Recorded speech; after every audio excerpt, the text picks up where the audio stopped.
Okay, hello everybody, and welcome to our second in a series of Aspire Network webinars. My name is Jonathan Brough of Star Commercial, and I'll be today's moderator. We've assembled a really international and experienced and varied panel to discuss what is a hot topic, how this Brexit vote is affecting UK businesses in particular. So let me, without any further ado, let me introduce our panelists to you.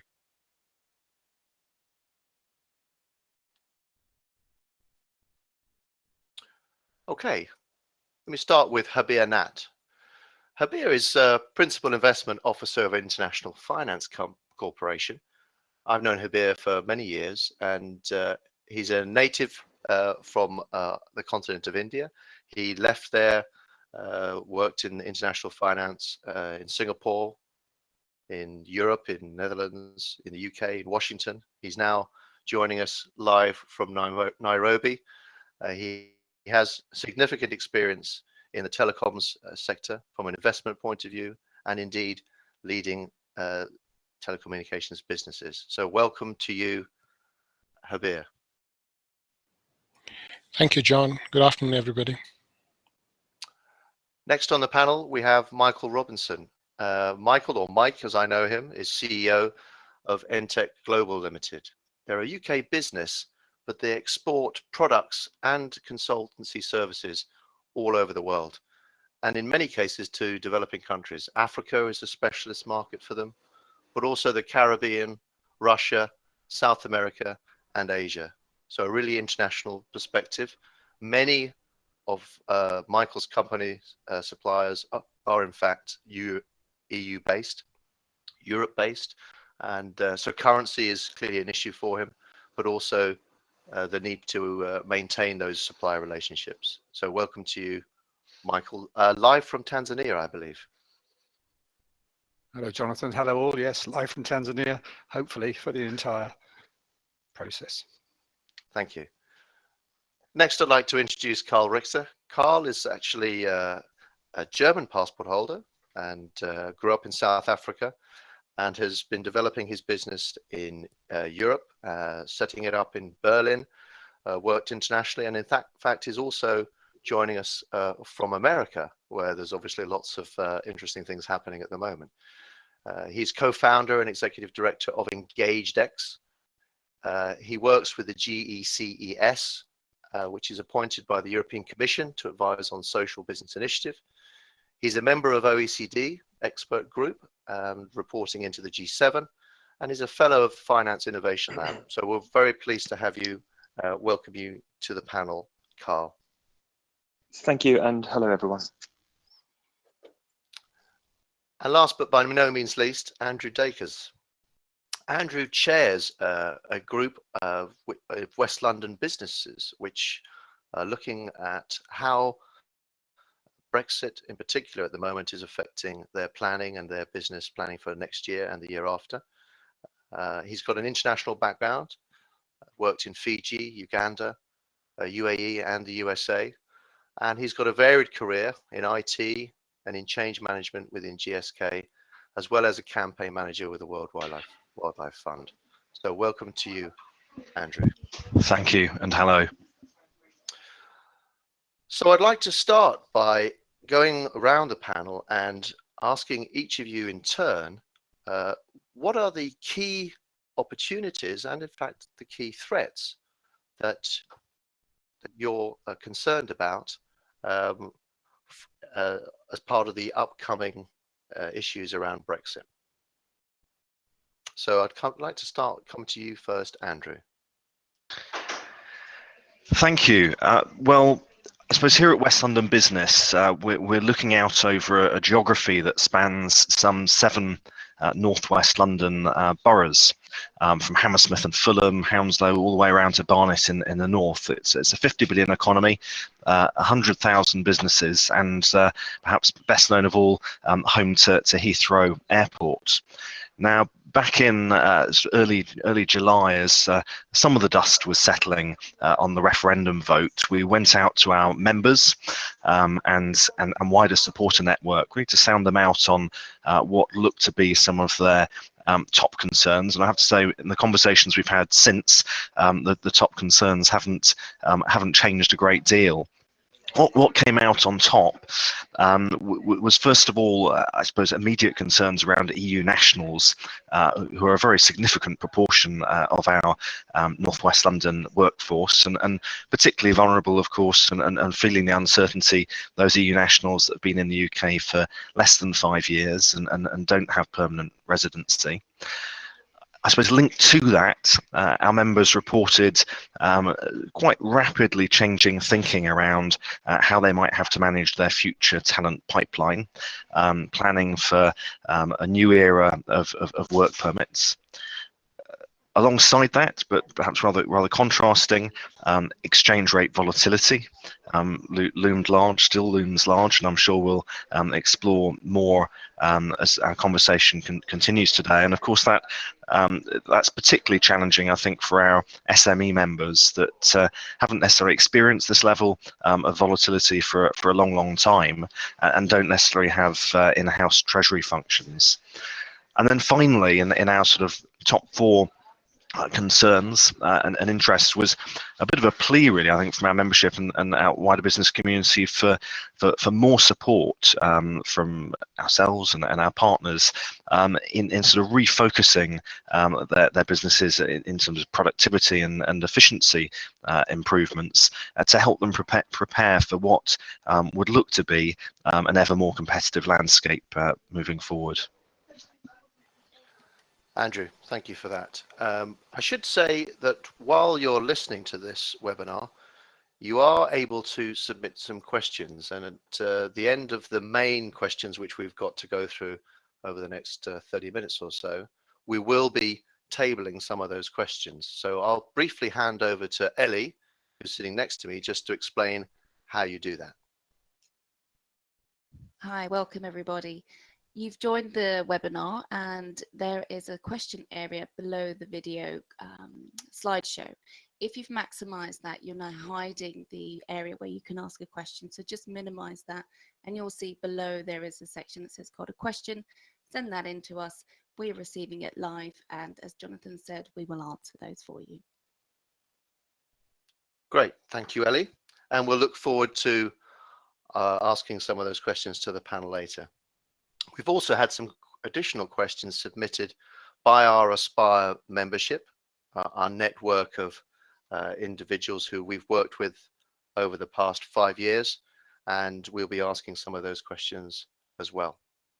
So I'd like to come next to Habir. And Habir, I'm just chatting a little bit around the opportunities. Maybe there's some connection with what Andrew's just said there. What do you see as the opportunities and challenges or threats that in particular UK businesses are likely to face over the next couple of years? Thank you, John.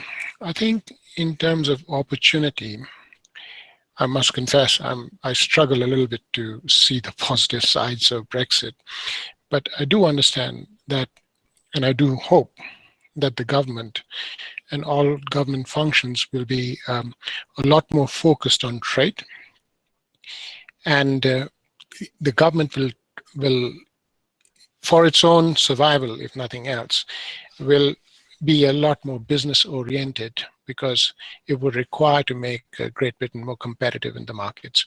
So that's what I'm hoping for as an opportunity. The threat is more visible to me as a banker.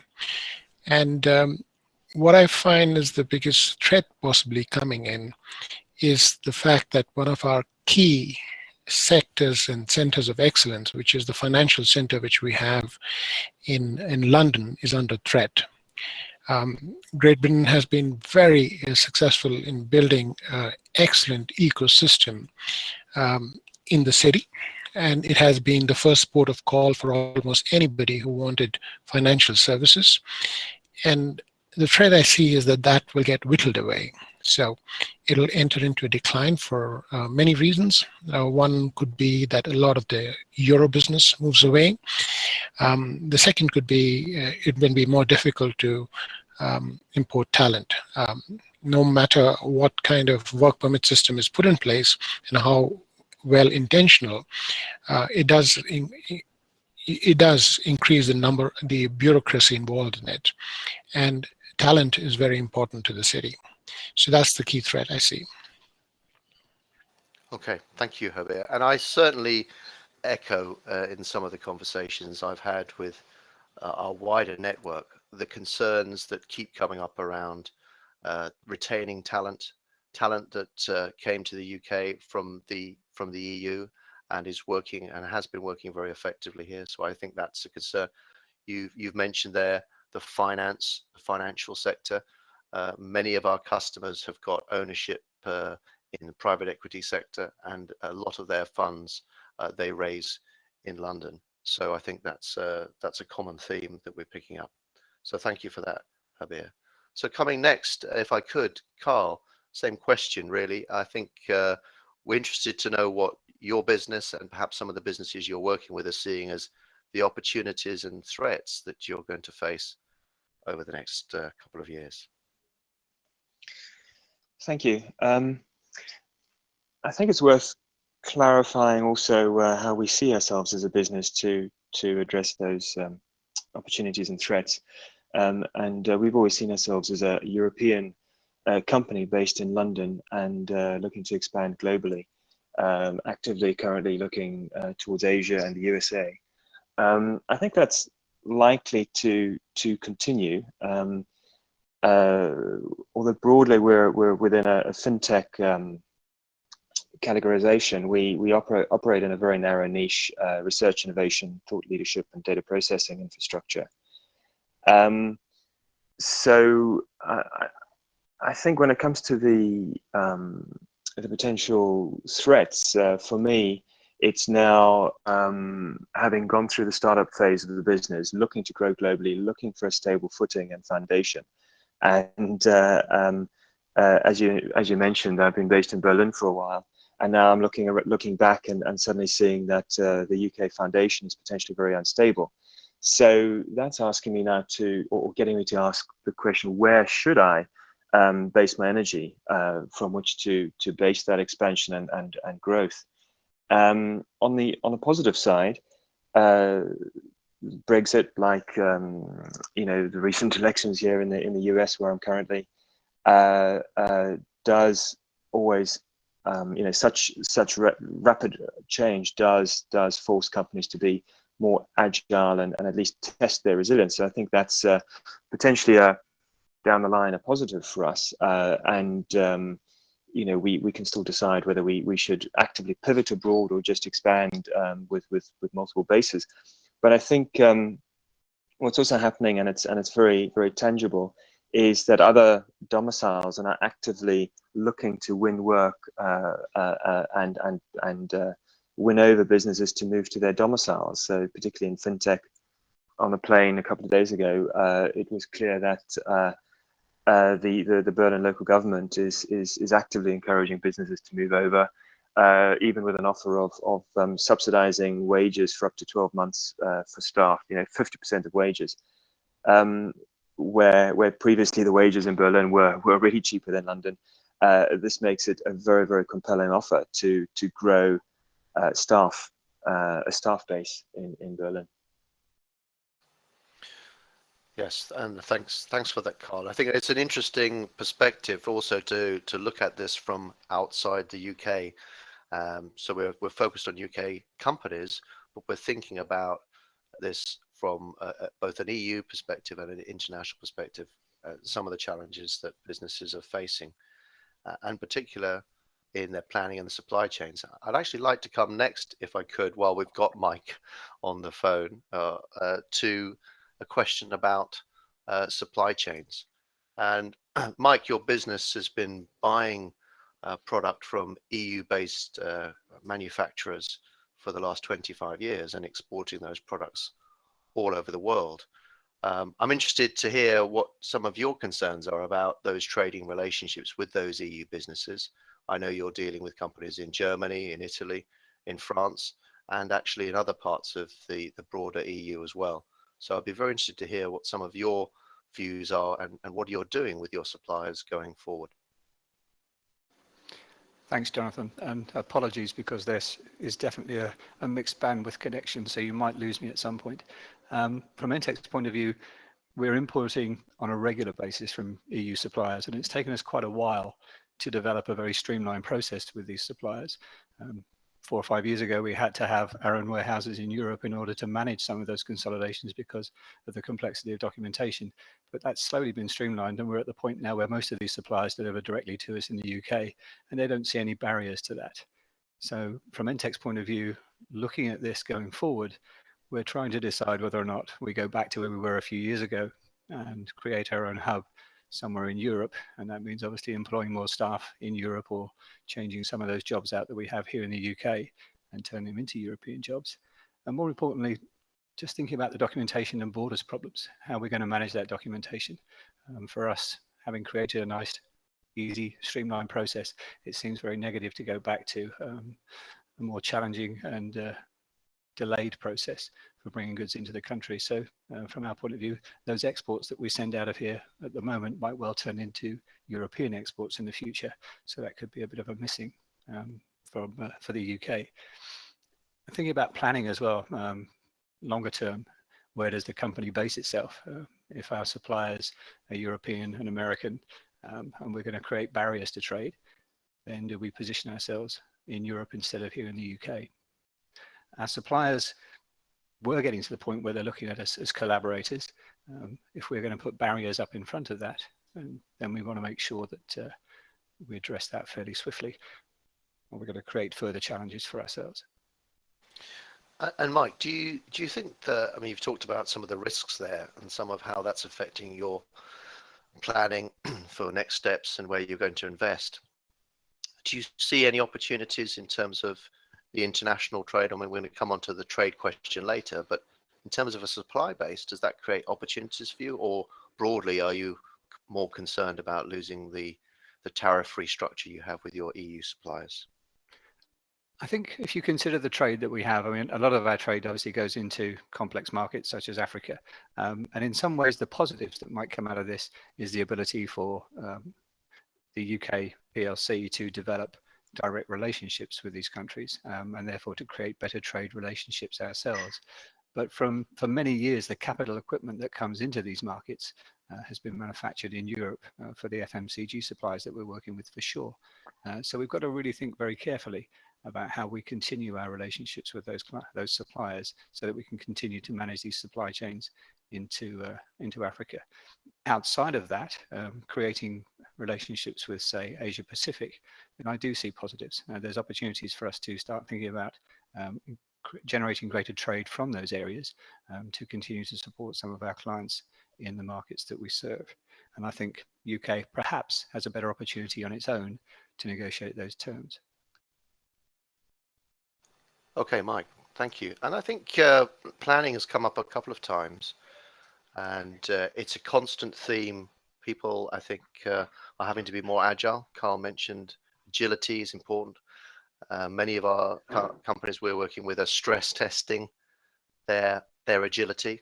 They're having to plan and change those plans on a fairly frequent basis at the moment. What we'd like to do then is to have a specific conversation around planning. So there's a planning question here, and I'm going to come to you, Andrew. We've talked a little bit about what our UK businesses being faced with, but I'm interested, and I know that the people listening will be interested to know what businesses are doing to plan for the next couple of years. What contingency planning, what things are they considering to do differently? We've heard Mike talking briefly about they may well change their center of operations from the UK to somewhere in Europe. But I'm interested to hear what are the businesses that you're working with, how they're planning for what might come over the next couple of years. Indeed. Well, I suppose for a good number of our member companies, with for example, very significant construction base here in West London, a big slice of our local economy is made up of health and social care provision, and also hospitality, very tied into the Heathrow economy.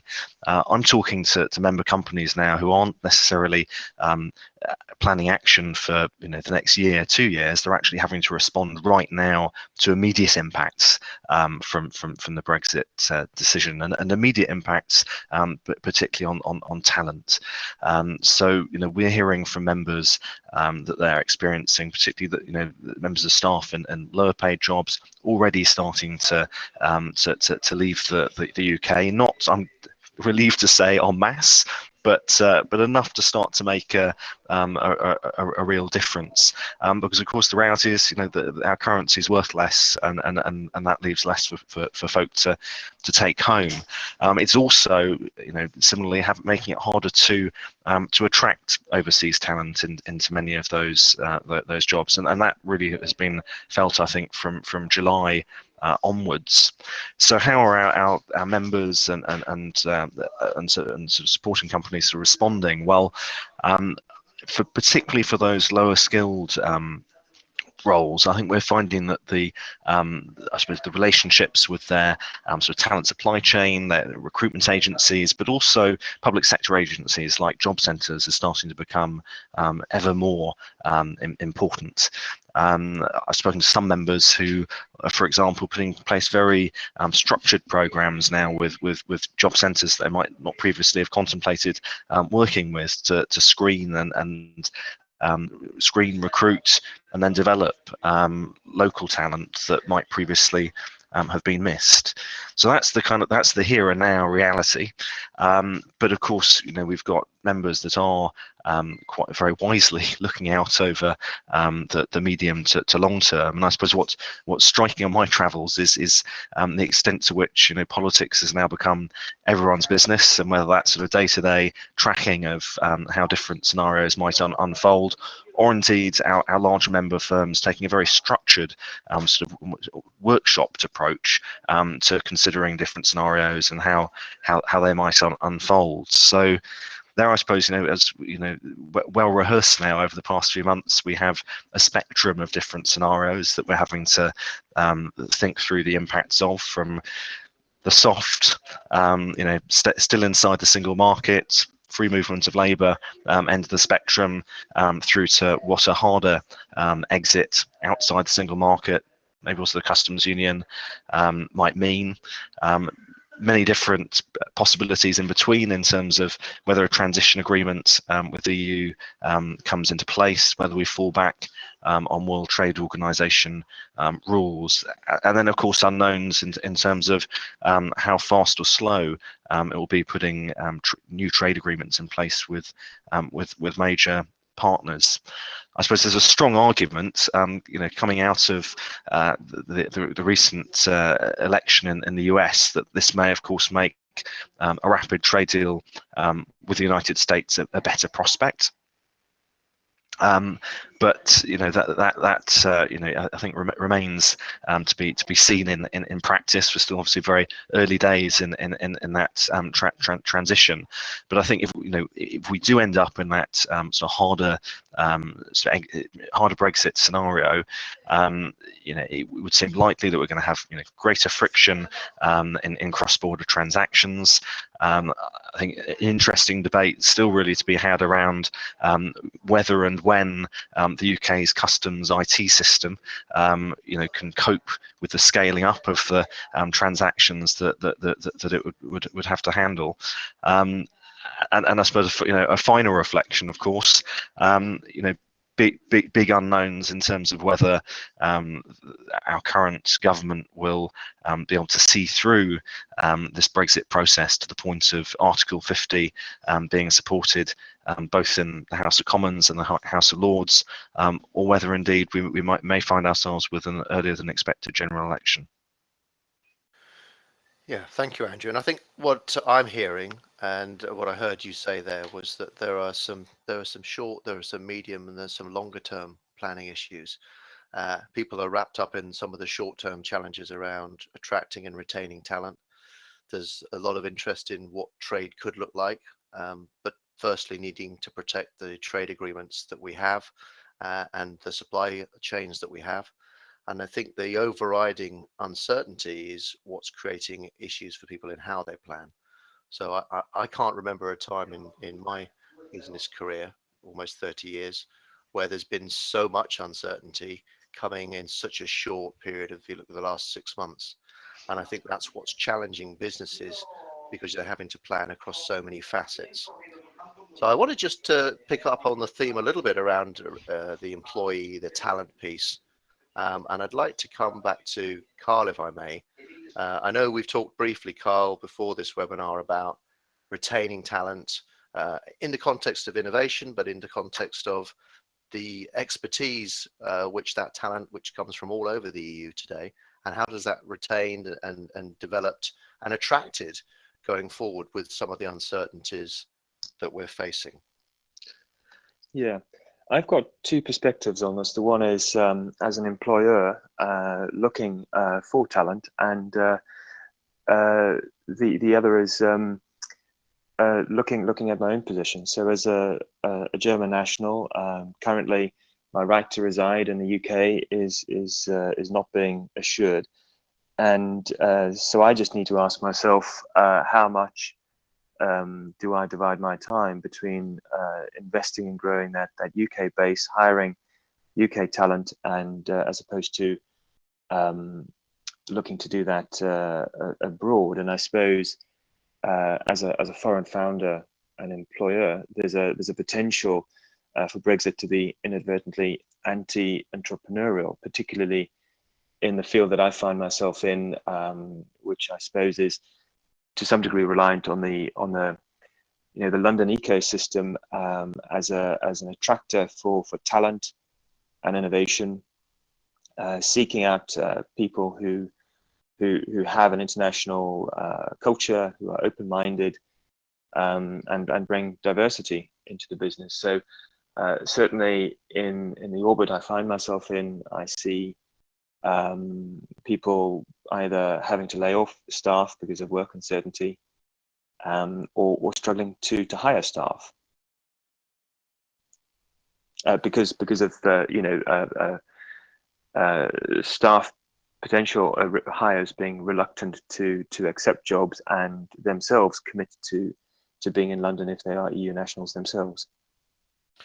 Yeah, and certainly, Karl, thank you for that. We've picked up people's concerns around committing to anything long term in the current climate. So if you're looking for long-term retention, long-term staff development, long-term initiatives, a lot of those have been put on hold. I was with one of my companies that I work with in Germany last week, and they actually were about to move everything from the UK into Germany and shut down the UK manufacturing.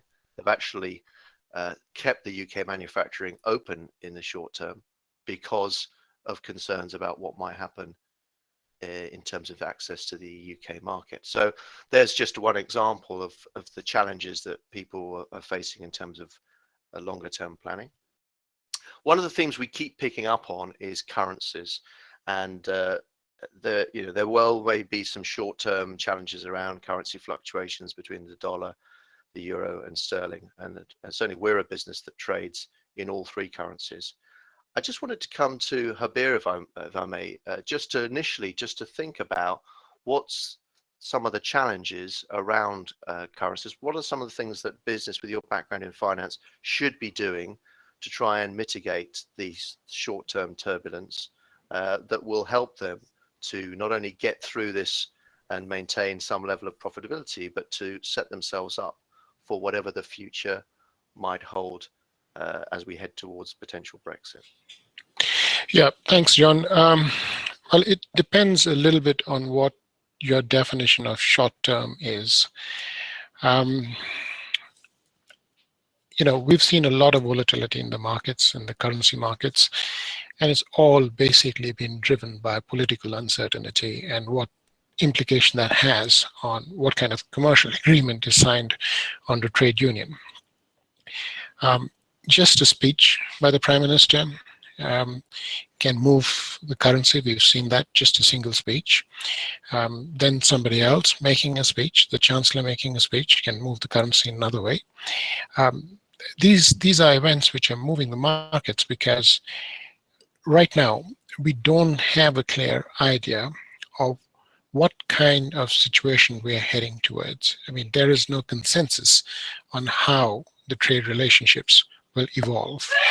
And that gets reflected in the volatility in the market. Now, as I see it, that because they're going to be pretty tough negotiations, and because like in any negotiation, you would expect that people who are negotiating will like to hold their cards very close to their chest. I mean, that's what we are seeing the Prime Minister trying to do. That's what we are seeing the European Union doing by not, trying to, even engage in negotiations till Article 50 is triggered.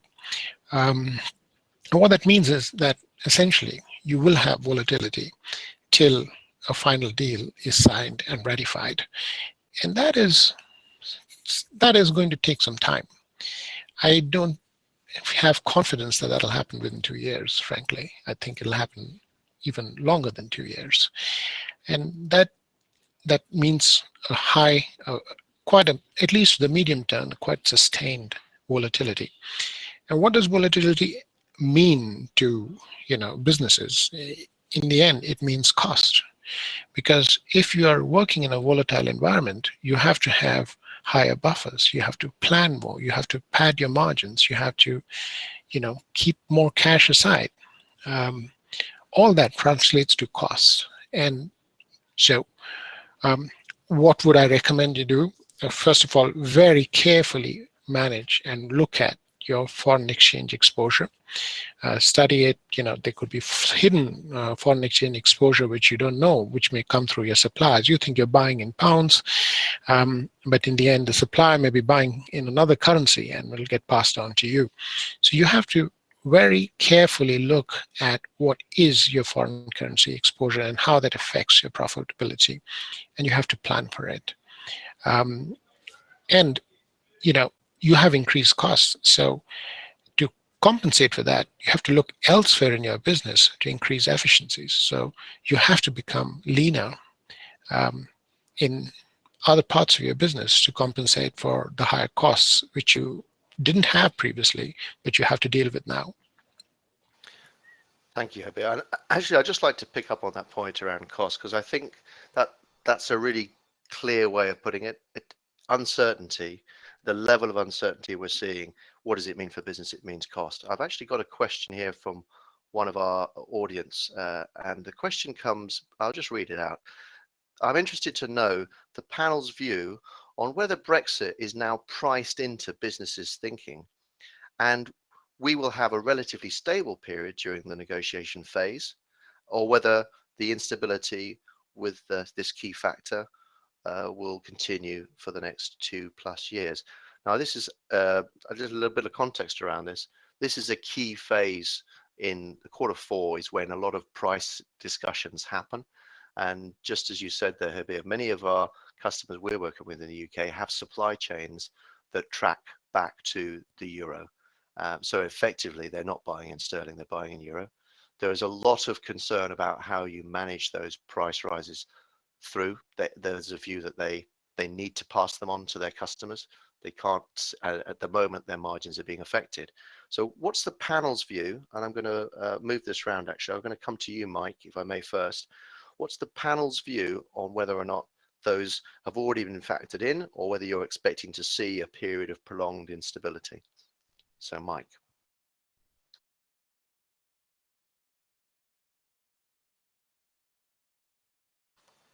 I think we may have lost Mike. So, Andrew, can I come? She's back. Oh, you're back. Sorry. Yes, sorry about that. So, did you hear the question, Mike? I did hear the question. It was a Okay. little garbled, but I got the message.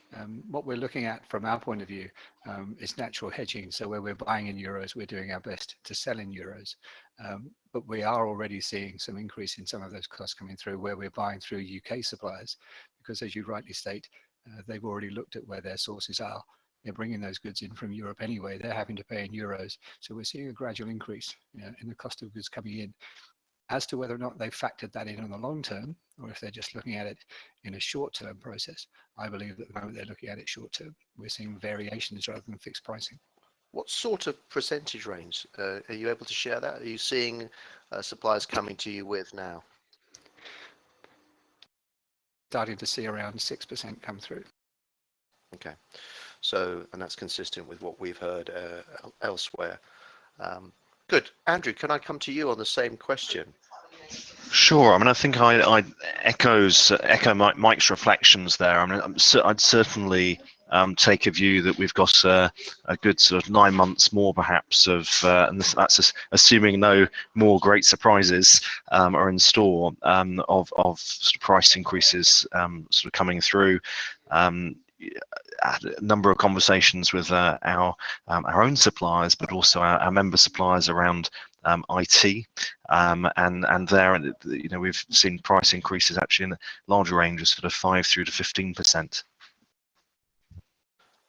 Thank you, Andrew. So one of the things that I've seen with some of the companies we've working with is they're starting to be forced to look at alternative suppliers outside the EU, and that's leading them to discussions around trade agreements that we may or may not have in the future, as well as suppliers who currently sit either on the edge of the EU 28 or actually further afield. So I'd like to come, if I may, to the question of trade. And I'd like to come back, if I can, initially to you, Habir, and talking about, in particular, some of the countries outside the EU that we've heard we could well be in a position to create trade agreements with.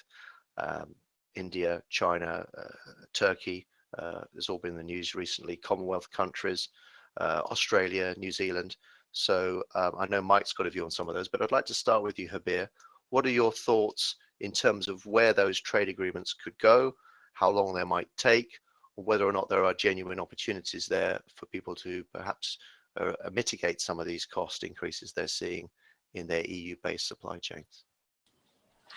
Yeah, thanks, John. I think that is probably the good news. The good news is that the government will actively try to formulate these trade agreements, because it knows that that's what the success or failure of Brexit will depend upon.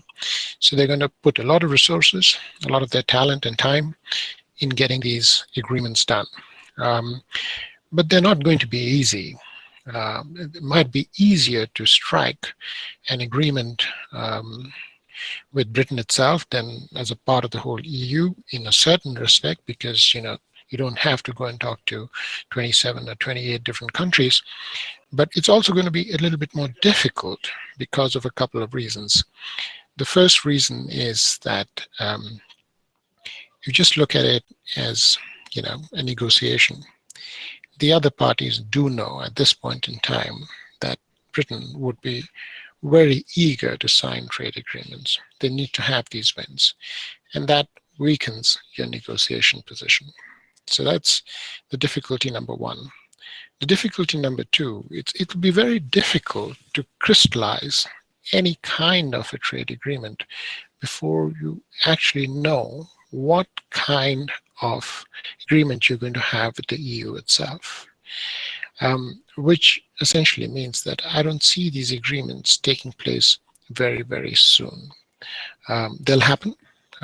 They will be positive, but yeah, it's not. I don't think you should work on the expectations that this will happen soon. Yeah. So at least 2 years of uncertainty and trade agreements that probably couldn't kick in until after it's clear what the new relationship with the EU would look like. And therefore, in the short term or the midterm, actually, there's very little mitigation against some of these cost increases. Mike, I see a note from you, just perhaps building on that. Do you have some builds on what Habir just said? Yeah, in terms of where I am today in Tanzania, I've been meeting with the trade officials that we have over here, and our own embassy is within an EU compound here, so we don't have our own embassy, and consequently what you have is a reduced staff. So in terms of negotiating trade deals with Tanzania, one of the first things we're going to have to do is start thinking about the staff that the government needs to put in over here to conduct those, because at the moment it's a joint venture. So if we're to do it on our own, do we start now or do we wait until Article 50? And also, where do we put ourselves? Got to find a new home. Okay, so there's some challenges there. I notice also that, Karl, I think you have some experience in terms of safe harbor, privacy shields between the EU and the USA. Perhaps you could share some of your thoughts on this. That's right. I thought it might be helpful just drilling down into a little bit of detail. So when we process data and store it in the cloud, we've used EU domiciled servers and data storage. So previously that's been comfortable for our UK clients. Now the question arises, and just to clarify, the safe harbor and the privacy shield, as it's moving towards, really is an agreement between the EU and the US to provide privacy protections to folk when businesses process their data.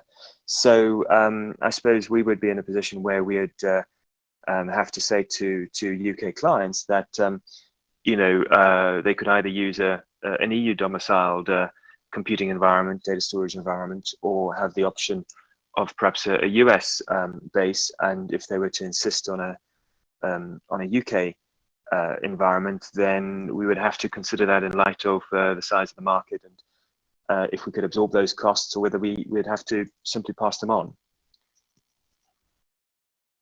Sorry, yes. So I think there's some concern as we move away from some of the things that have been set up, some of the positive things that have been set up around the EU, and trade relationships and agreements with the US and other parts of the world actually have benefited UK businesses. If they're taken away, what would that look like? We've got our own experience as a business where we've just trademarked our Aspire network, the brand. We've trademarked it in 28 countries, and we could do that through one process today, because and we submit it through the trademarking organization in Brussels. That saved us 28 processes, which would have actually meant that we couldn't have trademarked it everywhere. So there's a clear example where today, as a business, we've benefited from an EU trademarking process, and there's some anxiety about what that would look like in the future. Not saying it wouldn't be workable, but it certainly wouldn't be the same as what we have today. So this lack of clarity of what the future might look like is almost, it appears to me anyway, an impediment versus where we are today in terms of planning. So we can plan, but what are we planning for? The EU data, I think increasingly, our businesses, the businesses we work with, our own business, are holding huge amounts of our intellectual property and data in the cloud. And we've worked very hard to ensure that those servers are based in the EU. And I think if they are no longer in the EU, then I think that will present us with some challenges in terms of planning. Has anyone else got any issues or opportunities around trade? Can I come back to you, Andrew, just in terms of some of the businesses that you're talking to, trade agreements, where you think there's an opportunity for your West London businesses there? Sure, and also maybe some. I mean, I think it's easy for us to sort of slip into doom and gloom with the challenges that are unfolding. But I suppose one, silver lining of sorts that I can see in the negotiation process that sort of got to unfold over the next few years is, of course, the sheer size and scale of the UK's contribution to EU budgets. And I don't think we should underestimate the leverage that will provide. Whilst I'd agree with others' reflections that it's unlikely that, if not impossible, that the entire process will be resolved within 2 years of Article 50 being triggered, one would assume that budget contribution will enable some sort of transition agreement to be put in place. That, of course, might run in parallel for a few years with the UK gradually getting new trading relationships in place with India and China, hopefully making the ride less bumpy. But where I think we do have challenges, with the EU process, and we've got to give it, I think, very significant priority against some of the other opportunities, is that of course we have the huge advantage of proximity with mainland Europe, and that reduces of course the costs of doing all sorts of different types of business with the continent. But where of course difficulty will lie, I think, is in the fact that there are 27 countries that are going to need to agree this new agreement with the UK, as has been illustrated in recent weeks with the challenges of getting the Canada deal through. So we've got leverage, but an awful lot's going to need to be applied. Yeah, and I think my recollection is that the Canadian deal was in negotiation for 7 years. So and that was seen as quite a positive. I think there are trade deals that are still being negotiated with China that have been being negotiated for more than 9 years. So back to Habir's point, this actually is going to take time, and even if you are negotiating with countries outside the EU, until we've negotiated our agreement with the EU, and we know what that looks like, it's going to be difficult to know which of those other trade deals are attractive. I've got another question that's just come in, and it's picking up on a point that Mike made. And the question is, why does the panel believe that the EU, so the UK, may increase the number of barriers to trade as a result of Brexit? So maybe I'll come back to you, Mike. I think that's picking up on a point that you made. You were concerned about barriers to trade being erected as part of Brexit. Yeah, I guess a lot of this falls around, and as we've all sort of sensed around this, there is a negativity, but that negativity comes from the fact that we don't have any clarity. I believe, or there is an assumption that we're going to go for a fairly hard Brexit, and that fairly hard Brexit will mean that certain trade barriers will be put up and documentation will be required to transfer goods, because that's generally what happens when you're exporting outside of your own particular area. There is documentation that is required to go with goods that leave the country. Within the EU, that's a very simple process at the moment. If we go back to where it used to be, then that's why we'll see the barriers come back up again. So that's our view.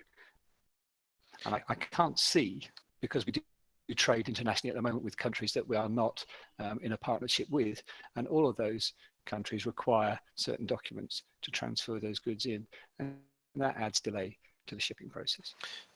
And from what you just said there, Mike, do you think that in the absence of the current agreement with the EU, we would go back to what we had before? I think that's the phrase you used.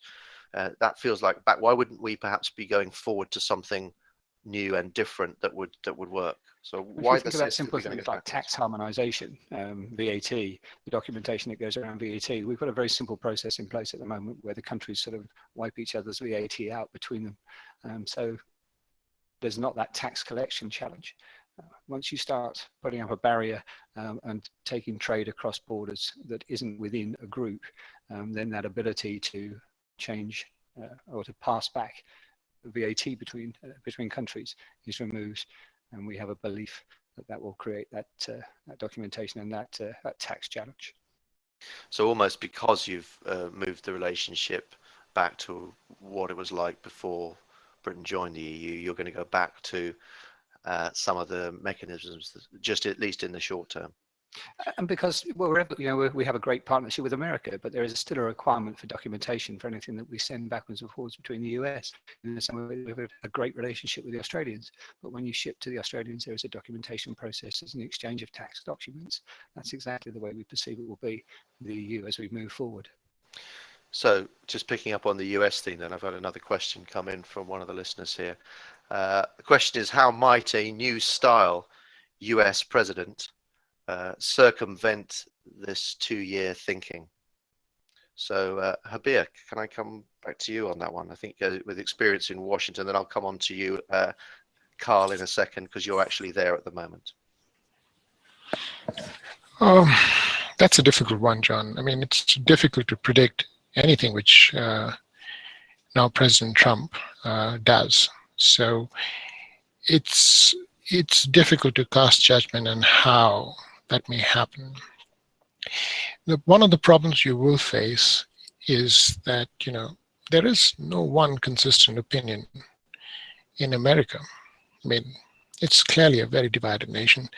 What they do have right now is that both houses, the Congress and the Senate, are both controlled by the Republicans, and there's a Republican president.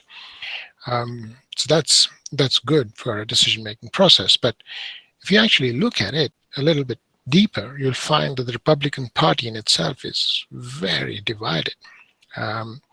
So it's going to be a bit difficult. The other thing is that, Mr. Trump is not very much in favor of international trade. He's more in favor of, erecting barriers rather than having more trade agreements. So I don't necessarily see any particular reason to have confidence that we'll have an easier path to a trade agreement with US. Of course, it could be. But the point which has been made by other panelists is the biggest problem in this situation is not that there are issues. The biggest problem is there is no clarity. There is really no clear picture of what is going to emerge. There are just so many different options which may emerge. And that increases volatility. So if we sense that it's going to be difficult to plan and there's going to be continued uncertainty, and uncertainty drives cost in the business, then what are the things that businesses need to do to sort of hunker down, given that it's almost as if the world is fragmenting back down to its almost constituent parts, and that trade between different businesses. I mean, there's a point from Karl, he sent me a note here that says, he's a services business. He needs to operate in a single market for his business to be effective. The moment the market starts to fragment, it's creating obstacles for his business. Maybe I'll come to you, Karl. Just you're in the US at the moment. You're on the East Coast. You got caught up yesterday on the way to the station in one of these protests. What's your sense in terms of how the world markets are fragmenting? What does that mean for your business as a services business? Yeah, well, there's certainly a lot of shock and surprise. I think I'm aligned with the previous speaker. It's very difficult to have a clear idea of what this means. There's so much uncertainty and unpredictability at the minute. I suppose maybe two reactions. The one is reacting to these sorts of situations absorbs an immense amount of bandwidth. For example, us spending all of our time today on this topic, but also, bandwidth of policymakers and government officials. You heard it after Brexit. Everyone was suddenly talking about it on the train. It just absorbs people's mental bandwidth. Yesterday on the train, the Trump victory was the discussion. But in terms of reacting to that uncertainty, the only way I can see ourselves positioning ourselves against that is to focus on increasing our agility and flexibility as a business, and that means being able to pivot and move very, very rapidly. So, for example, now we have this opportunity to be growing in Berlin, and I think we'd be looking at other potential opportunities. And I think there's what comes with that is this increase of a lack of loyalty.